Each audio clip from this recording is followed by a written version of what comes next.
നമസ്കാരം, ഞാൻ doctor Anand Gopalakrishnan, medical director Vihara wellness Cochin.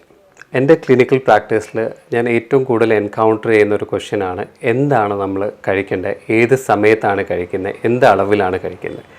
ഇതൊരു ജനറൽ അല്ലെങ്കിൽ ഒരു യൂണിവേഴ്സൽ ക്വസ്റ്റ്യൻ ആണെങ്കിലും ഇതിന് ഒരു ഒറ്റ ഉത്തരമില്ല. അതിൻ്റെ ഒരു കാരണം എന്ന് വെച്ചാൽ ഓരോരുത്തരുടെ ബോഡി ഡിഫറെൻ്റ് ആണ്, ഓരോരുത്തരുടെ വർക്ക് നേച്ചർ ഡിഫറെൻ്റ് ആണ്, ഓരോരുത്തരുടെ ലൈഫ് സ്റ്റൈൽ ഡിഫറെൻ്റ് ആണ്, ഏജ് അങ്ങനത്തെ ഒരു ഫാക്ടറുണ്ട്, മെഡിക്കൽ കണ്ടീഷൻസ് ഒരു ഫാക്ടർ ആയിരിക്കാം. ഇതെല്ലാം വെച്ച് നമുക്കൊരു ജനറൽ ഉത്തരം തരാൻ പറ്റില്ല. പക്ഷേ ഹെൽത്ത് എന്ന് പറയുമ്പോഴത്തേക്ക് ഹെൽത്ത് എൻഹാൻസ് ചെയ്യുന്ന മെഷേഴ്സിന് ഒരു കുറച്ച് കോമൺ പ്രിൻസിപ്പിൾസ് ഉണ്ട്. അതിൽ ഫസ്റ്റ് വരുന്ന പ്രിൻസിപ്പിളാണ് നമ്മളെ ഡയറ്റ് എപ്പോഴും ഹോൾസം ആയിരിക്കണം. ഹോൾസം എന്ന് പറയുമ്പോഴത്തേക്ക് അതിൽ നിന്ന് ഒന്നും നമ്മൾ കുറയ്ക്കുകയോ കൂട്ടാൻ എൻഹാൻസ് ചെയ്യാത്തൊരു ഫുഡിനാണ് ഹോൾസം എന്ന് പറയുന്നത്. അതിൻ്റെ ഒരു ഉദാഹരണം എടുക്കുകയാണെങ്കിൽ ഏറ്റവും സിംപ്ലസ്റ്റ് ഉദാഹരണം എന്ന് പറയുന്നത് ഫ്രൂട്ട്സ് ആൻഡ് വെജിറ്റബിൾസാണ്.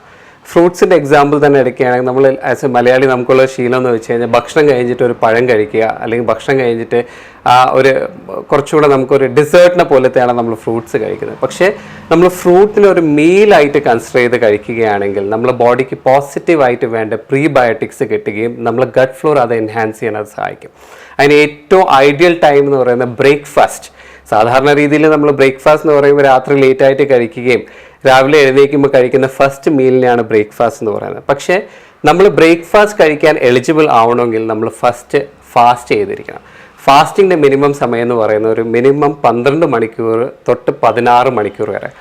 എത്ര കൂടുന്നു 16 മണിക്കൂർ നമുക്ക് കൂട്ടാൻ പറ്റുകയാണെങ്കിൽ അത്രയും നല്ലതാണ്. പക്ഷേ അത് വിടുകയും നമ്മൾ ഇനിഷ്യലി സ്റ്റാർട്ട് ചെയ്യുന്നതാണെങ്കിൽ നമുക്കൊരു 12 to 14 hours കൺസിഡർ ചെയ്തിട്ട് ബ്രേക്ക് ചെയ്യുന്ന ആ ഫാസ്റ്റിംഗ് പീരീഡിനെ ബ്രേക്ക് ചെയ്യുന്ന ഇതിനാണ് നമ്മൾ ബ്രേക്ക്ഫാസ്റ്റ് എന്ന് പറയുന്നത്.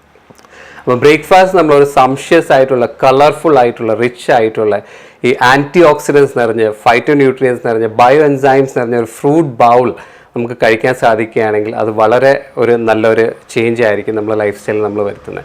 ആ ഫ്രൂട്ട് ബൗൾ കഴിക്കുമ്പോൾ ചിലവർക്ക് ചോദ്യം ഇത് ഫ്രക്ടോസ് അടങ്ങിയതല്ലേ, ഫ്രക്ടോസ് അടങ്ങുമ്പോഴത്തേക്ക് നമ്മളത് ഷുഗർ ലെവൽ നമ്മുടെ ബോഡിയിൽ കൂട്ടുന്നതല്ലേ? ഒരിക്കലും അല്ല. എല്ലാ ഫ്രൂട്ട്സിലും ഒരു 30% ഫൈബർ ഉണ്ടായിരിക്കും. അത് ഈ ഫ്രക്ടോസിൻ്റെ റിലീസിനെ നമ്മളെ ബോഡിയിൽ കുറച്ച് സ്ലോ ഡൗൺ ചെയ്യും. ഇതിന് എൻഹാൻസ് ചെയ്യാൻ നമുക്ക് ടേസ്റ്റ് എൻഹാൻസ് ചെയ്യാൻ മാത്രമല്ല, ഇതിൻ്റെ ന്യൂട്രിയൻ ക്വാണ്ടിറ്റി എൻഹാൻസ് ചെയ്യാൻ വേണ്ടി നമുക്ക് നട്ട്സ് ഇടാം. അതേപോലെ ചിയ സീഡ്സോ അല്ലെങ്കിൽ ഖസ്ഖസ് സോക്ക് ചെയ്തിടാം. ചിയ സീഡ്സും നട്ട്സ് എന്ന് പറയുന്ന ബേസിക്കലി നട്ട്സ് കാറ്റഗറിയിൽ വരുന്നതുകൊണ്ട് ഇതിലെല്ലാം തന്നെ നമ്മൾ അങ്ങനെ തന്നെ കഴിച്ചു കഴിഞ്ഞാൽ എൻസൈം ഇൻഹിബിറ്റേഴ്സ് ഉണ്ട്. ആ എൻസൈം ഇൻഹിബിറ്റേഴ്സ് നമ്മളെ അബ്സോർപ്ഷൻ കുറയ്ക്കും. അതിനായി നമ്മൾ ഇതിനെ നട്ട്സ് നമ്മൾ യൂസ് ചെയ്യുകയാണെങ്കിൽ, ചിയ സീഡ്സ് യൂസ് ചെയ്യുകയാണെങ്കിൽ പ്രീവിയസ് ഡേ ഒരു 8 hours മിനിമം സോക്ക് ചെയ്തിട്ട് യൂസ് ചെയ്യുക. അപ്പോൾ അതിൻ്റെ ഡൈജസ്റ്റബിലിറ്റി നമുക്ക് എൻഹാൻസ് ചെയ്യാൻ പറ്റും. അപ്പോൾ ഞാൻ പറഞ്ഞ് മോർണിംഗ് കഴിക്കുന്ന ഫ്രൂട്ട് മീലിലൂടെ ചിയ സീഡ്സോ നട്ട്സോ ആഡ് ചെയ്യുകയും അതിനെ എൻഹാൻസ് ചെയ്യാൻ, ടേസ്റ്റിനെ എൻഹാൻസ് ചെയ്യാൻ വേണ്ടി ഡ്രൈ ഫ്രൂട്ട്സും കൂടെ ഇട്ട് കഴിഞ്ഞാൽ this becomes an ideal prebiotic meal four breakfast. ഇത് കൂടാതെ തന്നെ നമ്മൾ ട്രഡീഷണലി യൂസ് ചെയ്തുകൊണ്ട് സാറിന് ഇന്ന് നമ്മളെല്ലാവരും മറന്നു, പഴങ്കഞ്ഞി is one of the ideal thing that we could have as because അതിൻ്റെ ഒരു റീസൺ ഈസ് അതിൽ ഡെൻസ് പ്രോബയോട്ടിക്സ് ഉണ്ട്. ഇച്ചിരി പുളി ഇല്ലാത്ത കേടും കുറേ തോരനും കൂടെ ചേർത്ത് കഴിഞ്ഞാൽ that adds on to prebiotic and prebiotic and probiotic diet.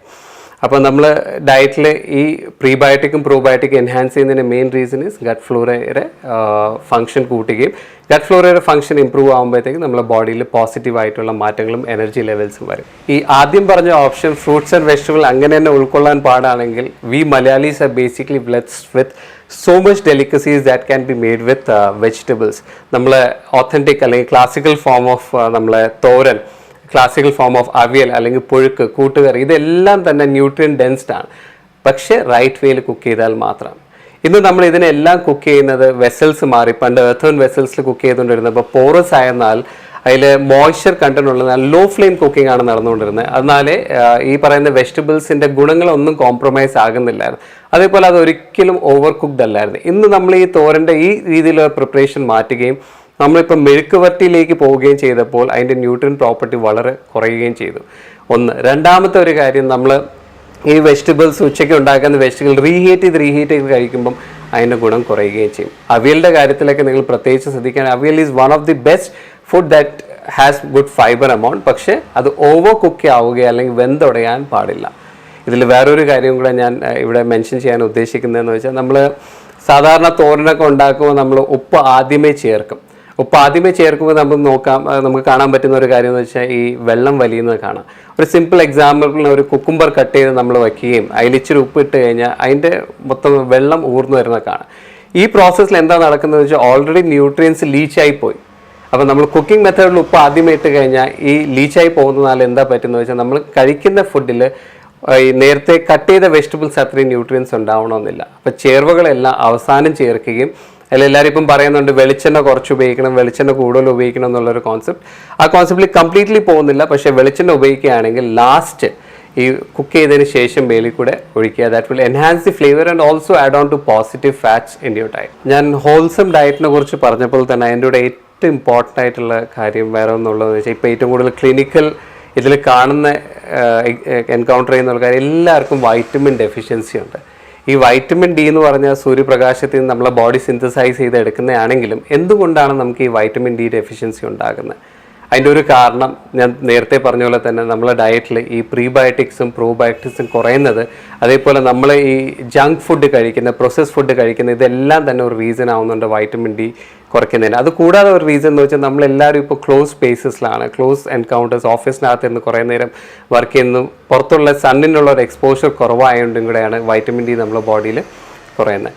അപ്പം നമുക്ക് എപ്പോഴും ഈ ഭക്ഷണം നമ്മൾ ഇൻടേക്ക്, ഓറൽ ഇൻടേക്കിനെ കുറിച്ച് പറയുന്ന പോലെ തന്നെ നമ്മൾ സണ്ണിൽ നിന്ന് കിട്ടുന്ന ഒരു ഫ്രീ ഇൻടേക്ക് നമ്മൾ ദിവസവും ഒരു 10 മിനിറ്റെങ്കിലും എടുക്കാൻ നോക്കണം. അതിൻ്റെ ഒരു ഐഡിയൽ സമയം ഇപ്പോഴത്തെ റിസർച്ച് എല്ലാം പറയുന്നത് ഒരു 11 to 1 o'clock ഇടയ്ക്ക് എപ്പോഴെങ്കിലും ഒരു 10 മിനിറ്റ് സൺ എടുക്കുകയാണെങ്കിൽ അത് വൈറ്റമിൻ ഡി സിന്തസിസ് ബോഡിയിൽ ഇമ്പ്രൂവ് ചെയ്യാൻ അത് സഹായിക്കും. അപ്പോൾ ഞാൻ പറഞ്ഞ ഈ 2 കാര്യങ്ങൾ, ഹോൾസംനെസ്, അതായത് ഫ്രൂട്ട്സ് ആൻഡ് വെജിറ്റബിൾസ് കൂടുതൽ ആഡ് ചെയ്യുകയും നമ്മൾ ഉണ്ടാക്കുന്ന ഭക്ഷണങ്ങൾ ഒത്തിരി ഡീനേച്ചർ ചെയ്യാതെ ഹൈ ഫ്ലെയിമിൽ കുക്ക് ചെയ്യാതെയും, അതുപോലെ പ്രഷർ കുക്ക് ചെയ്യാതെയും ലോ ഫ്ലെയിമിൽ കുക്ക് ചെയ്യുകയും, അതുപോലെ ഈ സണ്ണിൽ നിന്ന് കിട്ടുന്ന വൈറ്റമിൻ ഡിയും ഒന്ന് യൂട്ടിലൈസ് ചെയ്ത് നോക്കുക. കാരണം ഇതിന് അധികം സമയമോ അല്ലെങ്കിൽ അധികം മെഷീനറീസോ ടെക്നിക്കാലിറ്റീസ് ഒന്നും വേണ്ട.